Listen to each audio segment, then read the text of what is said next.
Meditation शुरू होगी 5 second बाद। 5 4 3 2 1 स्टार्ट।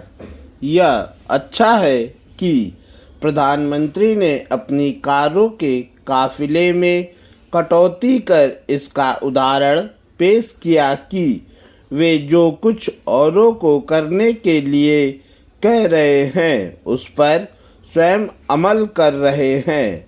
उनकी ओर से अपनी कारों के काफिले को छोटा किए जाने के बाद कुछ केंद्रीय मंत्रियों ने भी ऐसा ही किया है।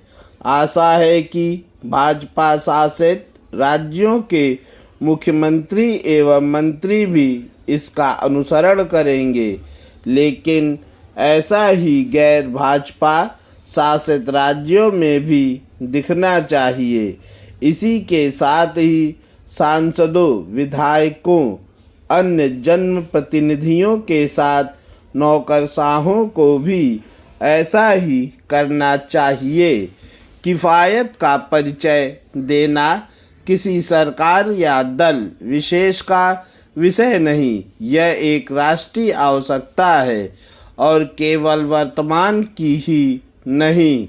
चूँकि हम एक विकासशील देश हैं, इसलिए मितव्ययिता का परिचय तो सदैव ही दिया जाना चाहिए और सबसे अधिक नेताओं और नौकरशाहों की ओर से दिया जाना चाहिए, क्योंकि उनके बीच किफ़ायत की जगह फिजूल खर्ची की संस्कृति ने जड़ें जमा ली हैं। यह किसी से छिपा नहीं कि जो जितने लंबे काफिले से चलता है वह उतना ही धमक हनक वाला माना जाता है। दिखावे वाली इस मानसिकता से मुक्ति पाने की सख्त ज़रूरत है।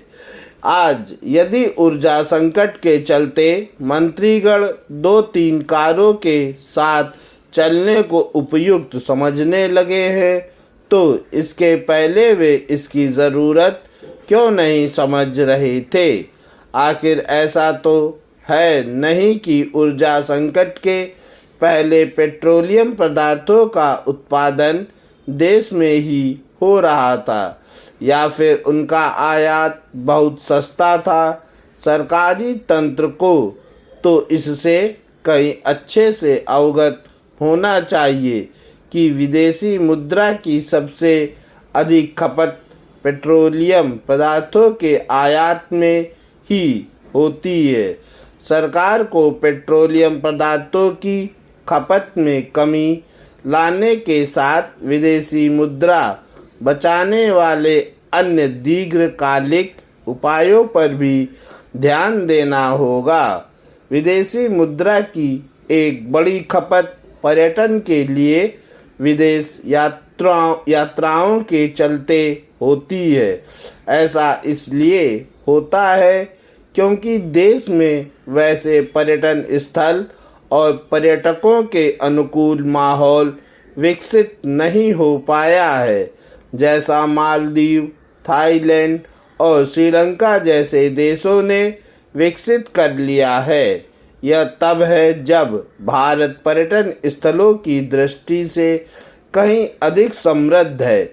इसके बाद भी स्थिति यह है कि अब लोग शादियों, पार्टियों आदि करने के लिए भी विदेश जाने लगे हैं। विदेशी मुद्रा की एक बड़ी खपत विदेश पढ़ने वाले जाने वाले छात्रों के कारण भी होती है। हमारे छात्र बड़ी संख्या में विदेश पढ़ने इसलिए जाते हैं क्योंकि देश में गुणवत्तापूर्ण शिक्षा के केंद्र विकसित नहीं हो पा रहे हैं। अच्छा हो कि सामान्य दिनों में भी फिजूल खर्ची पर लगाम लगाने एवं विदेशी मुद्रा बचाने की संस्कृति विकसित की जाए। बिहार सरकार सहयोग पोर्टल और हेल्पलाइन 1100 की शुरुआत प्रशासनिक व्यवस्था को अधिक जवाबदेह बनाने की दिशा में महत्वपूर्ण कदम है। मुख्यमंत्री सम्राट चौधरी ने कहा है कि यदि किसी आवेदन का निष्पादन 30 दिन के भीतर नहीं होता तो संबंधित अधिकारी 31वें दिन स्वतः निलंबित हो जाएंगे। यह स्पष्ट संदेश है कि अब लापरवाही और अनावश्यक देरी स्वीकार नहीं की जाएगी। पूर्ण विराम।